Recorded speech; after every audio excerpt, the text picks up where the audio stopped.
Shalom Aleichem, meu irmão e minha irmã, como vão vocês? Que Hashem vos abençoe em nome de Yeshua. Hoje eu gostaria de falar sobre com que roupa eu vou.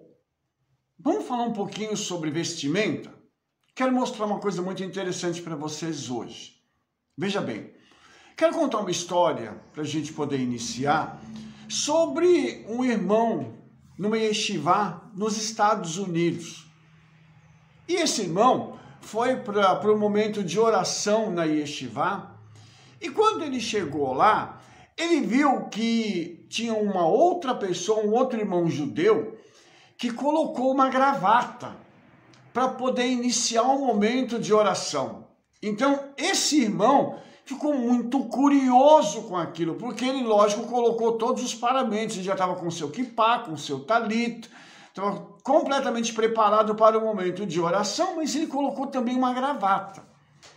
E isso aconteceu durante toda a semana. Toda a semana, no momento da oração, aquela pessoa colocava uma gravata, aquele homem colocava uma gravata para o momento de oração.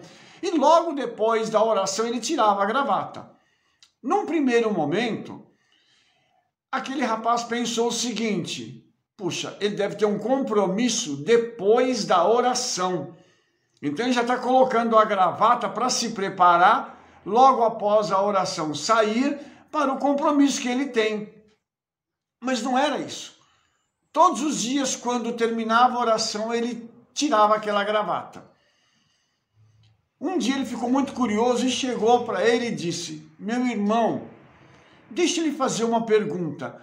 Por que você está colocando a gravata na hora da oração e logo depois da oração você tira a gravata? E aí ele disse o seguinte: olha, eu faço isso porque eu entendo que quando eu vou para uma reunião muito importante, eu preciso estar muito bem vestido. E quando eu vou entrar na presença de Hashem, do Eterno, não tem que ser diferente. Eu tenho que estar muito bem vestido para ter uma audiência com o Eterno, o Santo bendito seja Ele. E aí, quando aquela pessoa ouviu, ele disse assim: puxa vida, é verdade. Os nossos sábios já haviam dito isso no passado, há mais de 2000 anos. E aí existe uma situação que é interessante, porque um dos nossos sábios, chamado Rabba, um grande sábio talmúdico, ele disse o seguinte: ele tinha um par de sapatos especiais, e toda vez que ele ia para o momento de oração, ele colocava aqueles sapatos novos, especiais, porque ele dizia o seguinte: eu quero colocar esses sapatos para que eu possa me concentrar na oração para entrar diante do Rei dos Reis. Havia também um outro rabino chamado Rava. E o Rava, ele foi para o extremo oposto. Qual foi o extremo? Ele usava as roupas de destaque durante toda a semana. Só que quando ele ia para a oração, ele colocava uma roupa simples, uma roupa humilde. E por que ele fazia isso? Porque ele queria se colocar humildemente diante do seu Criador. Rava, então, estava expressando a sua humildade diante do Hakadosh Baruch Hu. As ações dos dois sábios, Rabba e Rava, representam, então, dois momentos distintos na nossa vida.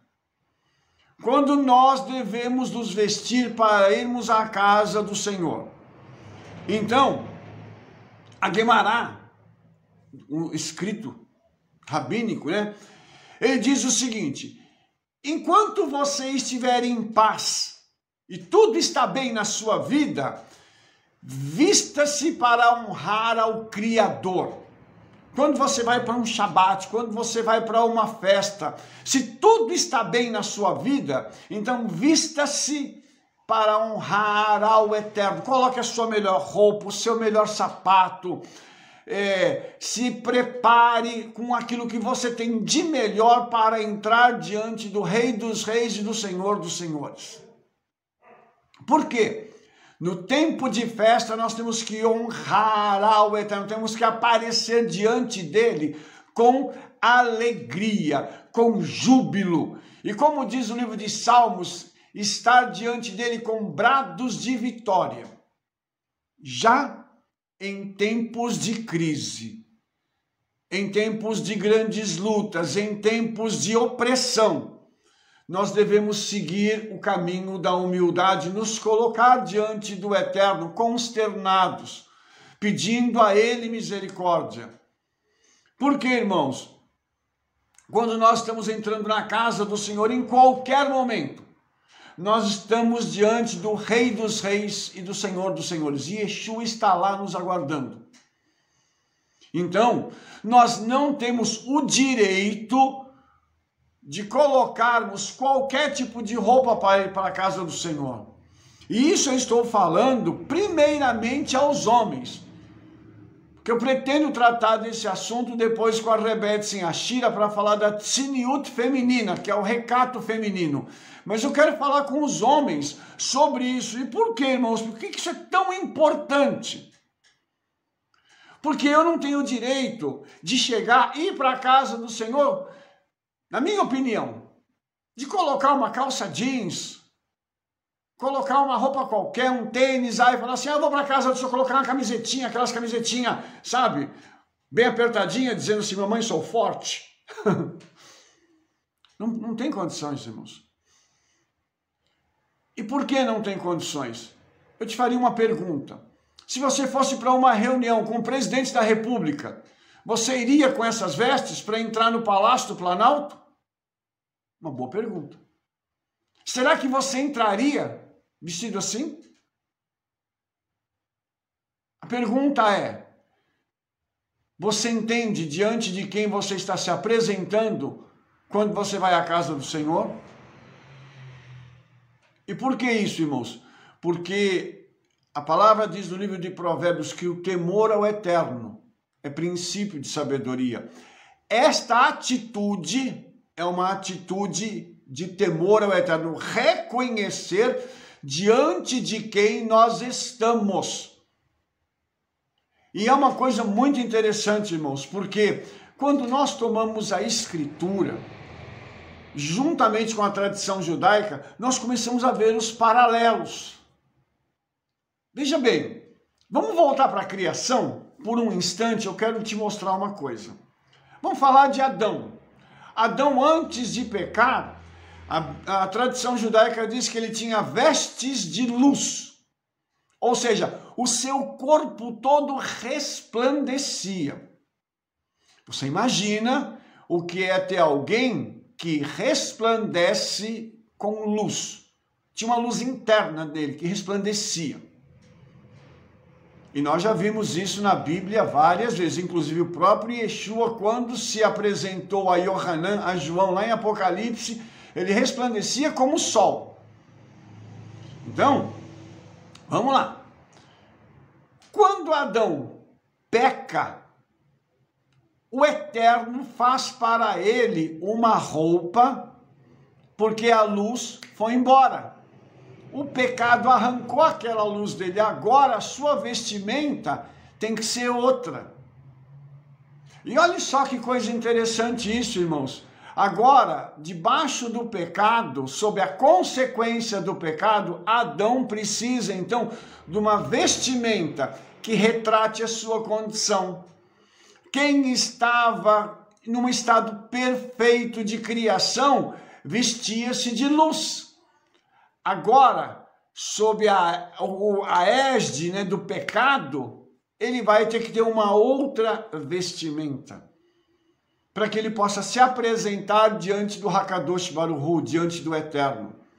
E é interessante que a tradição judaica diz que o Eterno matou um animal, e esse animal que foi morto foi um cordeiro para vestir Adão e Eva. Olhem só isso.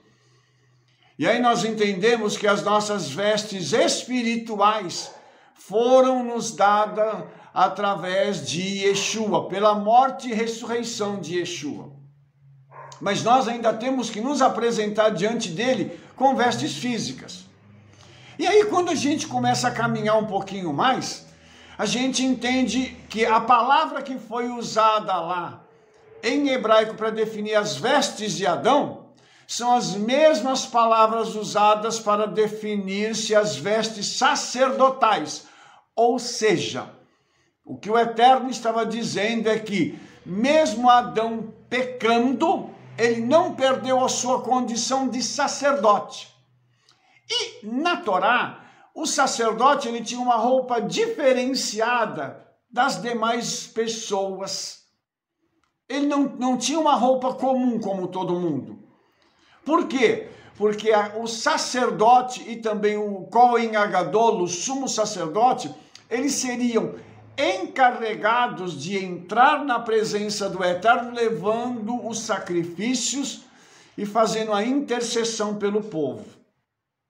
Isso significa que quando eles tinham que fazer o serviço sacerdotal, eles colocavam as suas roupas como sacerdotes para entrarem na presença do Eterno. Você imagine que eles usavam roupas especiais de linho para entrarem na presença do Eterno. Eles não podiam chegar para o serviço sacerdotal no tabernáculo e depois do templo com a mesma roupa que eles andavam no meio do povo. Então você imagina que isso causava um impacto muito grande na vida das pessoas, porque quando eles estavam ministrando, as pessoas sabiam que aquele era um momento sagrado. Não era momento de brincadeira, não era momento de ficar conversando, de cutucando ao outro. Era um momento sagrado em que a presença do Eterno estava ali e o sacerdote fazia essa conexão. A pessoa, quando chegava para o sacerdote, ela chegava geralmente com um sacrifício. E por que ela chegava com um sacrifício? Porque ela havia pecado. Então o sacrifício, ele era o instrumento que demonstrava que a pessoa tinha pecado. Espiritualmente, as suas vestes estavam manchadas. Então o sacerdote pegava aquele sacrifício, levava diante do Eterno, para que aquela pessoa fosse purificada espiritualmente. E é interessante, irmãos, que enquanto eu e você obedecermos, nós não vamos sacrificar. Por isso a Bíblia diz que é melhor obedecer do que sacrificar. E o que significa isso? Que quem está obediente não quebra mandamento. E se eu não quebro o mandamento, eu não tenho que levar sacrifício. O povo só levava sacrifício pela violação dos mandamentos. Isso é uma coisa muito simples, mas ao mesmo tempo ela é muito profunda. Porque ela nos ensina que a obediência, ela impede que as nossas vestes espirituais fiquem sujas. E também elas evitam uma postura de eu ter que ir até a presença do Senhor, pedir perdão, me arrepender, chorar. E quando faço dano a um terceiro, também de fazer a reparação. A obediência impede tudo isso de acontecer. Então você percebe que o sacerdote, para entrar na presença do Eterno, ele precisava de uma vestimenta especial. O Kohen Agadol, o sumo sacerdote, ele precisava de outras vestimentas que o sacerdote não tinha, porque ele entraria no Kodash HaKodashim, no Santo dos Santos, na presença do Eterno, uma vez ao ano. E Yeshua nos deu um grande privilégio. Ele rasgou esse véu que fazia essa separação. Mas o rasgar o véu não significa que eu tenho autoridade para entrar ali de qualquer jeito. Ah, eu vou entrar e acabou. Não, tem que haver um preparo, eu tenho que estar paramentado. Eu não posso estar de qualquer jeito para poder entrar diante do Senhor. E isso, irmãos, é uma condição sine qua non para que eu possa alcançar um grau de comunhão maior com o Senhor. Então, tudo isso reflete, irmãos, aquilo que a Bíblia fala acerca do meu relacionamento com o Eterno, com Yeshua, com o Espírito Santo. Quando nós formos à casa do Senhor, nós não podemos ir de qualquer forma, e eu quero aqui ser muito direto aos homens. Você não precisa ser vaidoso para ir para a casa do Senhor, você precisa ser cuidadoso. É diferente. Entendeu? Não há necessidade de você colocar aquele monte de... Não. Rabino, mas se eu tenho um relógio caro, eu não posso ir com um relógio caro? Pode. Não para você ostentar para as outras pessoas, mas para você dizer para o Eterno assim, eu estou feliz diante de ti. Tem uma coisa, irmãos, que em hebraico se chama kavaná, que é intenção do coração. E isso só o Senhor sabe. Eu não sei como é que você vai para a sua congregação, para a sua sinagoga ou para a sua igreja. O Espírito Santo sabe. Então, eu tenho que ir com a intenção certa. E não adianta nada também a gente ir dizendo assim, eu estou indo para agradar ao Senhor. Quando o seu coração está dizendo uma outra coisa, porque a roupa, ela além de servir para demonstrar que eu tenho que entrar na presença do Eterno de uma forma digna, ela pode ser também um disfarce.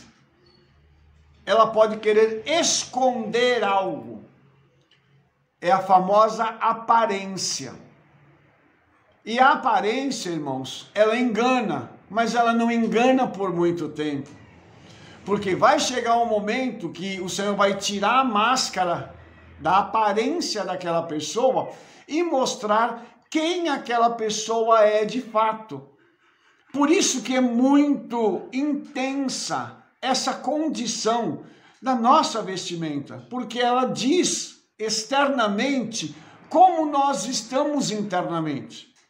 E aí fica um aviso, né? Até uma dica, de que nós precisamos estar bem por dentro para irmos à casa do Senhor. Não significa que quando nós não estivermos bem, nós não vamos. Nós devemos ir sim. Inclusive, eu queria até aproveitar aqui, finalizando esse vídeo, e dizer uma coisa para você. Tem muita gente que quando começa a ficar com algum probleminha, diz assim, eu não vou para a congregação, eu não vou para a sinagoga, eu não vou para a igreja. Eu estou meio adoentado aqui, eu não estou me sentindo muito bem, eu não vou para lá. Eu quero te dizer que a casa do Senhor é o lugar de cura, é o lugar de libertação, é o lugar de redenção, é o lugar em que o Espírito Santo nos enche. Na sua casa, nada disso vai acontecer. Porque o salmista diz assim, quão bom e agradável é que os irmãos sentem em unidade. Isso significa que quando você se reúne em unidade com os demais irmãos, há um óleo que é derramado. Este óleo, ele faz toda a diferença. Por quê? Porque a unção, ela despedaça o jugo.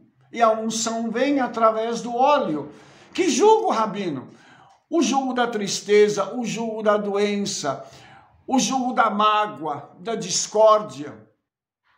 Então, quando eu vou à casa do Senhor, estou com a minha postura correta, com a minha intenção de coração correta, em obediência, obviamente que algum milagre tem que acontecer.